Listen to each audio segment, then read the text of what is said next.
So ang status ngayon ni Dodong Villaran guys,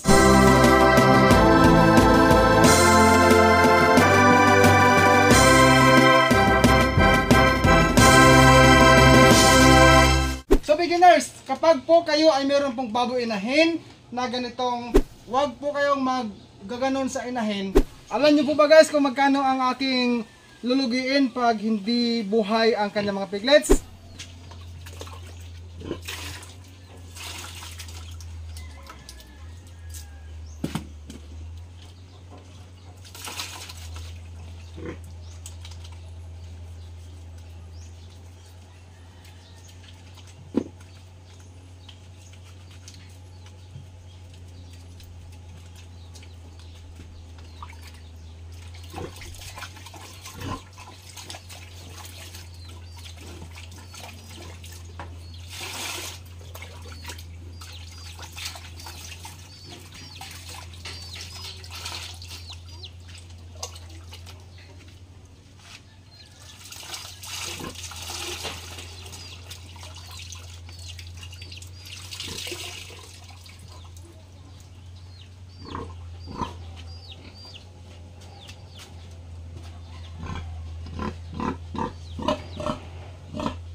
Meron pa. Sumisiba pa eh.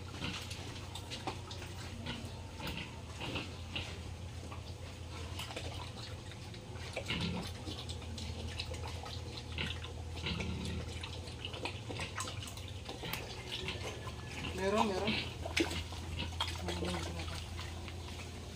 Okay, so ngayon guys, magandang araw po sa ating lahat. Ngayon po, ang update natin sa ating mother pig. So kahapon guys, Pinapunta ko si Kabayang Padon Bartolo, yung nag-AI po services, no? Para mag-assess po sa akin. Sinubukan ko siya papuntahin dito. Then meron siyang nakuha guys na isang biik na wala na pong buhay. Sulit yun guys, yung baliktad, no? Sana meron na mga buhay guys. Kasi masyadong delay ngayon. Today ay 119 days na po siya overdue. Okay? So hindi ko sure kung meron pang natitirang maraming piglet. No, hindi ko alam guys eh. Pero ang gagawin ko ngayon, i-monitor ko, i-check ko. Kasi si technician ko wala ngayon, nasa Iloilo po, umuwi siya sa kanila. Then ako po guys ang mag-check ngayon. Huh? Okay. So lagyan ko pala muna guys ng basang tila. No, para hindi masyado ma-stress sa init kasi masyado mainit ngayon eh. So beginners, kapag po kayo ay meron pong bago inahin na ganitong kalagayan, no? Yung tayo ay papasok sa ating kamay para ma-check po ang loob ng tiyan niya. Tip ko po para sa inyo mga beginners, kailangan po yung ating mga kuko maiksi. Huwag po kayong maggaganon sa inahin na mahahaba ang kuko natin. Baka po magkaroon ng problema, may infection, mas malaking problema, no? Then linis muna sa ating dito guys, kamay. So dishwashing liquid pwede na, no?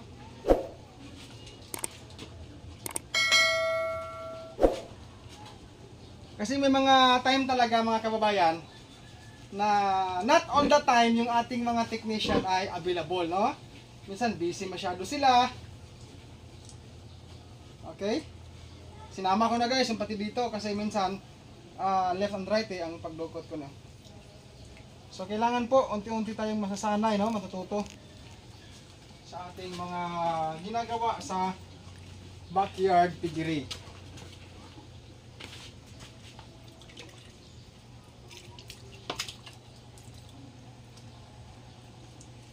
Okay. Dicky, how are you?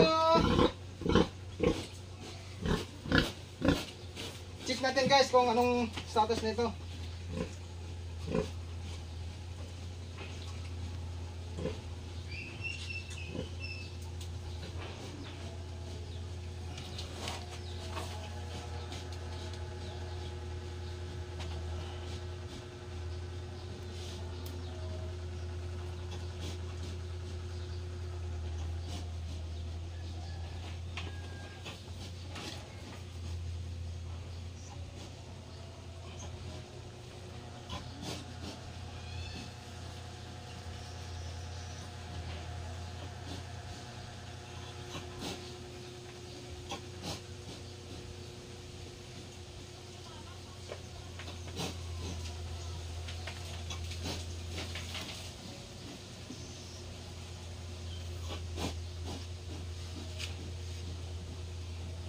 Guys, pasintaboy lang po dyan ha sa mga kumakain pa na dyan.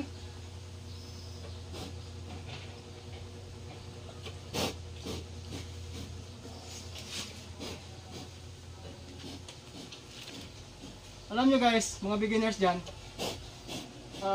sa ating pagiging hog raiser, sa ating mga karanasan, ay slowly tayong nalilearn.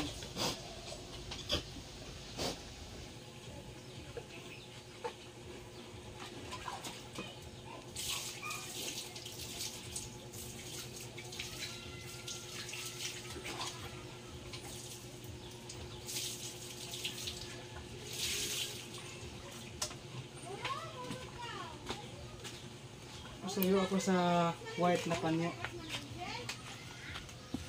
Okay.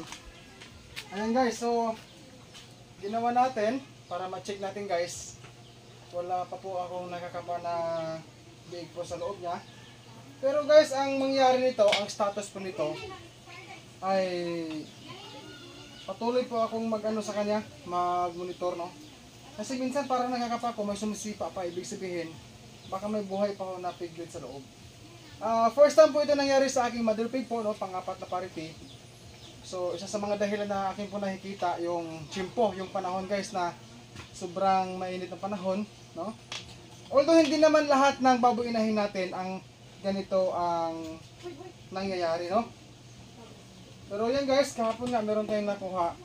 So hindi na siya humihinga. Kaya niligpit ko na po siya. And then nag-ano pala guys, nag-comment si Boss pa doon na believe ako sir sa iyong ano ba, mother pig. Sabi ko bakit sir? Sabi niya, yung ibang baboy inahin base sa aking mga na-encounter noon ay sa ganitong klaseng kalagayan na nangyayari sa inahin, ang iba guys ay mahina na, no? Ibig sabihin ang point niya guys is humihina na daw ang resistensya ng isang baboy inahin base sa kanyang mga naranasan sa ibang farm. Ayan. Pero ang aking baboy inahin na to, sa awa ni Lord, sabi niya, bilib ako dahil matatag, no? Malakas. Malakas ang kanyang katawan pa rin, no? Sa kabila ng ano, ng kanyang kalagayan. Tapos dagdag pa ho ni Boss Bartolo, Padon Bartolo, na yung kanyang appetite, ang gana po sa kanyang pagkain ay hindi po nagbabago. No? Ibig sabihin guys, magana pa rin siyang kumain. Yan, ang ginagamit ko guys talaga yung ano guys, yung King's Vita Plus Animal Feed Supplement, no, sa kanyang pagkain palagi, no? Every other day. Ayan. So guys, bago po tayo magtatapos sa video na ito, ang mga marami pong nagtatanong diyan sa akin po kung Kuya Dudong, ano po ang pinakain mo sa iyong mother pig sa panahon na naglilibor siya na marami ang gatas, no? So, honest to goodness po, based sa aking ginagawa po sa aking simpleng pagpakain sa kanya, at the age of 107 days mula pag-AI ko sa kanya, or 1 week bago siya nag-due date, nag-transition po ako sa kanya ng lactating feeds na Pigrolac Mama Pro Milk Maker. Okay, hindi po ako sponsored sa pisa yan, pero sinagot ko lang po ang totoo. Then, hinaluan ko guys ng King's Vita Plus Animal Feed Supplement. So yan guys, no, disclaimer lang ha, nilagyan ko lang siya ng basang tila dito sa kanyang tiyan, maging sa kanyang tangkogo, no, dito guys, oh, para maibsan po ang stress na kanya pong dinadaranas ngayon sa tag-init na panahon sa amin ngayon. Okay? Then linawin ko lang, wala po siyang lagnat ngayon.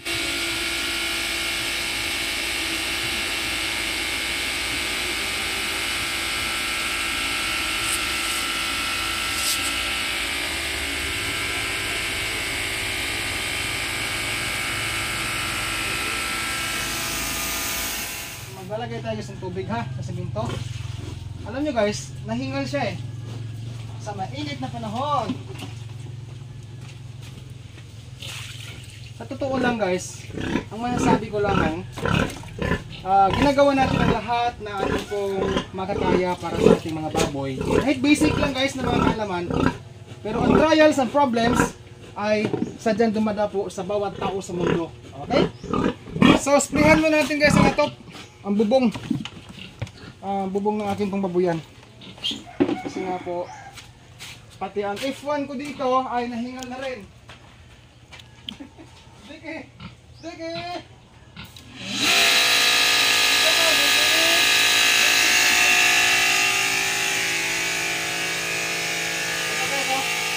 Yung bubong guys, tingnan natin.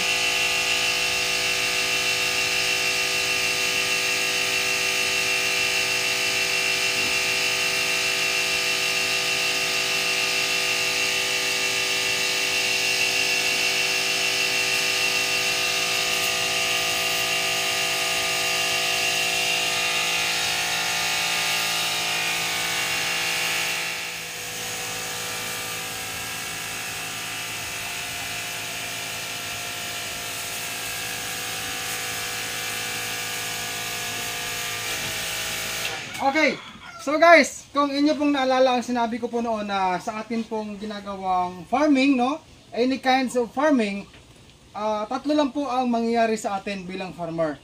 Pwede tayong malugi, pwede tayong mapatas, at pwede tayong kumita, no? Lugi, patas, ginansya. So ang status ngayon ni Dodong Villaran guys, tanggap ko na po, no? Tanggap ko na ako ay kung malugi man talaga. Pero sa tingin ko guys ay more than 50% lugi na po ako guys. Alam nyo po ba guys kung magkano ang aking lulugiin pag hindi buhay ang kanyang mga piglets? Sasabihin ko na po, 11,485 po ang akin pong lulugiin sa nagastos ko sa pagkain sa kanya. Sa pagkain lang guys ha, hindi kasama yung kuryente.